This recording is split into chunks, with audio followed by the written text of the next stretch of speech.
Thank you very much. Thank naman ako ng bahay, ay madalas kong maramdaman na may sumusunod sa akin. Hindi ako sigurado kung tao ba o hindi, pero sa pilit ng aking paningin, may itim na thank you so much na para bang nakamasid. Hindi ko naman talaga makita ng maayos dahil kapag tinitingnan ko, wala na rin kaagad. Minsan din ay may amoy akong nararamdaman. Amoy asupre. Matapang na amoy na hindi ko makakalimutan.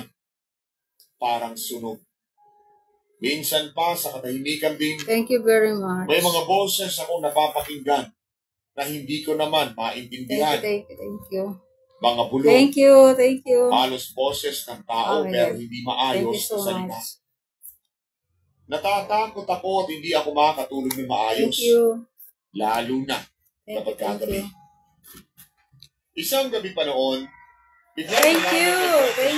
Sa group chat. Oh my God. Ang sabi niya, may pumisip na daw sa kanyang panaginip. Si Ali. Thank you. Sabi raw ni Ali, bakit mo kami dinala sa impyerno? Ang bigat ng tanong na iyon, hindi namin maintindihan kung ano ba ang ibig niyang sabihin.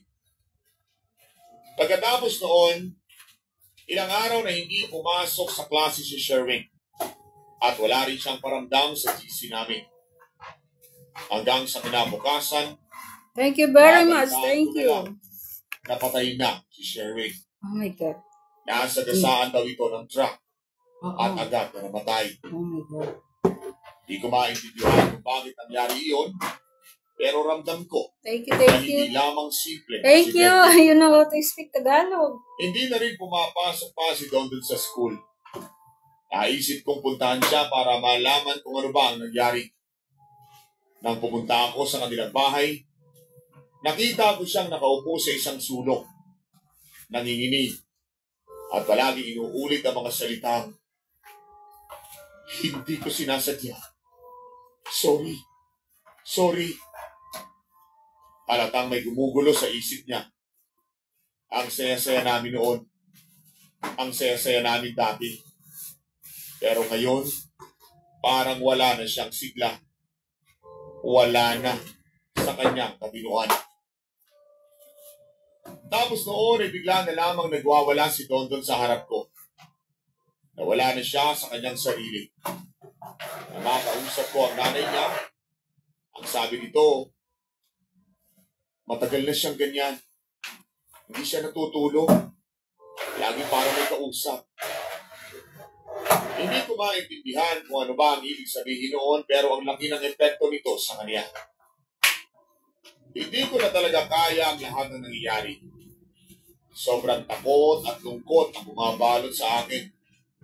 Kaya naman nagsumbong na ako sa nanay ko tungkol sa lahat ng nangyayari. Yung laro, yung mga panaginip, yung mga sinasabi ni Dondon, pati na ang mga pangyayari sa mga kaibigan namin. Ang sabi ng nanay ko, thank you. Kailangan daw ako thank you. Wow, thank you so much. Para makatulong sa akin. Thank you. Thank you. Sa bahay ng albularyo ay dinala ako sa loob ng maliit na kwarto kung saan may banig na nakalatag sa sahig. Hindi ko maintindihan kung ano ba ang gagawin ko, pero ang sabi niya, doon daw ako mahiga. Hindi ko maalis sa isip ko ang lahat ng nangyari. Nakatulog ako roon na punong-puno ng kaba. Pinainom niya ako ng isang inumin na gawa ng pinaghalong mga dahon. Medyo mapait ang lasa, pero sinubukan ko pa rin. Habang iniinom ko iyon, binasa niya ang isang dasal sa Latin. Isang nakaibang wika na hindi ko maintindihan, pero ramdam ko na may nangyayari. Biglang nag-iba ang boses ko. Hindi na ako ang nakikinig sa sarili kong sinasabi. Parang ibang tao na nagmamayari ng aking katawan.